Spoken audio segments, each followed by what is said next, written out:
I was probably around the age of 14 when I discovered graffiti and I fell in love with it. And yeah, it's kind of shaped and formed the rest of my life since then. Yeah, I spent lots of time doing graffiti, tagging things, being hated, painting trains. And then after about 20 years of doing graffiti, I kind of got bored with it for numerous reasons, and I was going to get sent to prison the next time I got caught doing graffiti. And I didn't particularly want to go to prison. And this was around the time that street art, or the beginnings of street art, it wasn't called street art then, it didn't have a name. But there was a bunch of people around the world doing something that was illegal, that was on the street, and it wasn't graffiti. And it just kind of interested me a lot more than... It interested me in the same way that graffiti interested me when I was a teenager. I kind of embraced that, and here I am in New Brighton. I didn't choose the words that are written on the wall. I had a wall to paint around the corner, and then the people decided that they preferred it black to my painting, which, you know, it's their building, their choice. I don't mind. So yeah, we found this another wall that we could paint, and I kind of worked out how many letters, how many words that I could fit on the wall, and I wrote down a list of potential options, and the dude whose house it is chose the phrase that I've written on it. The impact from my painting so far has been positive. Everyone likes it. Like, a lot of people are like, what does it say? And I'm like, yeah, it's the long words that I have trouble with. It's just, you know, it's just like a little burst of colour. It's something to kind of like inspire. I think what they're trying to do here is exciting, admirable, but they seem like a bunch of people that are going to learn by their mistakes and continue doing what they're doing. Yeah, I'm all about helping people that want to just like, yeah, whatever, let's do it. You know, I like doing things. I don't like sitting around and having meetings about doing things. I like doing things. And if you do it wrong, take it down off the website and do it right. And that's kind of like the vibe and the energy that I feel about Dan and, you know, the people that are around him. So I'm not known for that. Like, well, I don't think I'm known. There's a bunch of fonts that I use, and the Circus font is a particularly easy font for me to write without having to think about it. So I do it a lot, and I probably am known for it. And it's like the Circus font that I'm doing at the moment is like the third kind of, you know, the third kind of evolution of that font. I consider myself I don't know, somebody that experiments and plays around with fonts and typography rather than, you know, a street artist.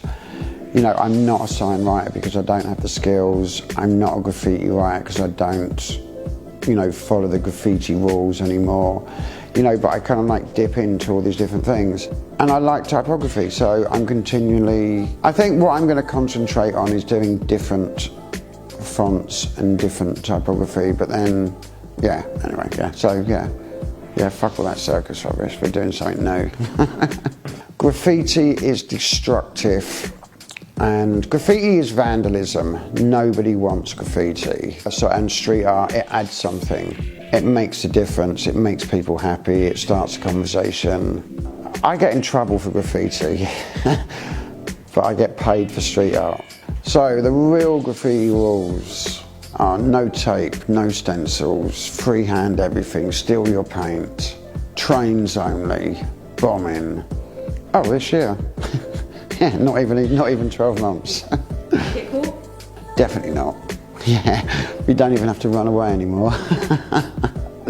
Yeah, no, we're still painting trains. I never kind of anticipated. I just thought I'd be lucky if I was designing t-shirts and stickers and skateboards and paying my rent, which isn't that far from the truth. Yeah. I had a birthday party at the Dragon Bar. The Dragon Bar was this friend of mine, Justin. He opened up a bar in Shoreditch, well, Old Street, the back of Old Street roundabout. So anyway, me and an ex-girlfriend called Lucy, we were both kind of like Leos, and we had a joint birthday party. And this little bearded, scruffy kid came up to me and goes, yeah, my name's Banksy, you're Ben, aren't you? And that's how I met Banksy. We went to Palestine. First time either of us went to Palestine. We did this amazing thing in Sydney Zoo. We spent a long time at night in Sydney Zoo and painted so much fucking really, really cool shit. And then went back the next morning to get photographs and everything was covered up by tarpaulin. So we didn't get one photograph. And it was at that, we were on our way from Sydney to Melbourne. And it was at that point we decided that why don't we just draw things on sheets of cardboard and throw them into the monkey enclosures. So all those photographs you see in Banksy websites and Banksy books of monkeys holding pieces of cardboard that says, I'm a celebrity, get me out here. That idea was developed on the back of spending 4 hours in Sydney Zoo and getting chased out and not getting one photo and trying to work out a better way of doing it. Now we don't have to break into zoos anymore.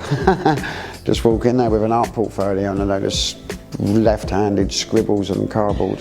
Where else did we go? We got chased out of Berlin Zoo.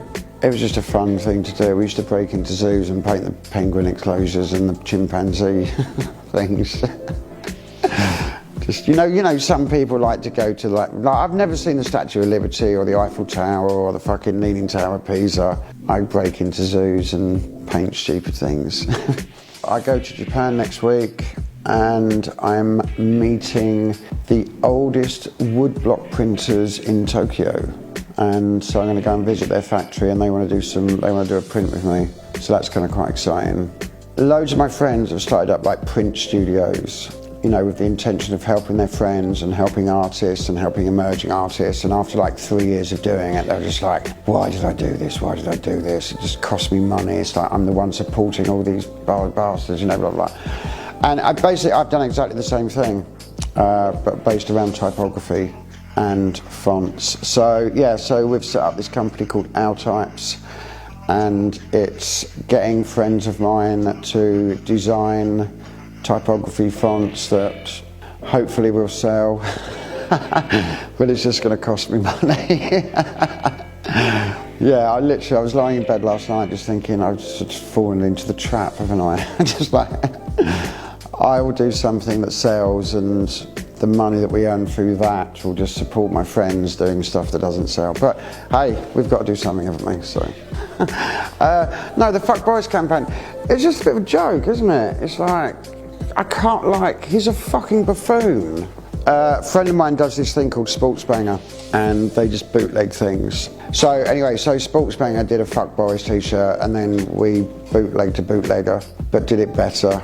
Shepard embraced something hopeful and that was going to be a new change for America, whereas we're just saying fuck Boris. So there's a huge difference between the two campaigns. and basically we're giving our stuff away. Like, you know, we're selling t-shirts for like cost, and then, you know, we're giving away the graphics for people to do what the fuck they want to do with it. So yeah, we want to see fuck Boris flags flying down Pall Mall. Yeah, Jeremy Corbyn's got a t-shirt. So I did a job for a woman called Eine, and she is friends with Samantha Cameron. And 2 weeks before I got the phone call, the Observer newspaper did a 2-page like spread on a project that I'd been doing in London. So basically I imagine David and Samantha lying in bed reading the Observer, and David said, "Oh, Samantha, have you seen this?" And Samantha says, "Oh yes, Anya knows that Wick. He paints his stuff all over London, he's a street artist." And David says, "Well, I'm going to meet Obama next week, and he employed that Shepard character, isn't he a street artist?" And I said, and we've got to do an art exchange, maybe we should get this Ben character. So anyway, that's the conversation I imagine them having in bed. And then, so I got a phone call from Anya Hindmark, and she's like, "Yeah, Downing Street want your number."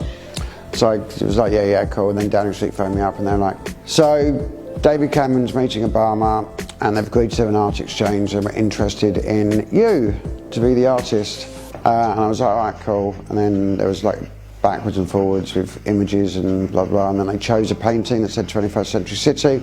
And then they came to my studio, picked it up, and gave it to President Obama. and apparently it was in one of his daughter's bedrooms the entire time they were at the White House. And when they left, they took it with them, and it's still in his daughter's bedroom, wherever they live now, Chicago or somewhere. I was apparently the only living artist to have a painting in the White House at the time. I was definitely the only English living artist. There isn't another English artist to have a painting in the White House. I should probably milk this a little bit more, shouldn't I? It's up there in the world. Definitely in London, yeah, easily in England, 2 weeks. Can't see it from space.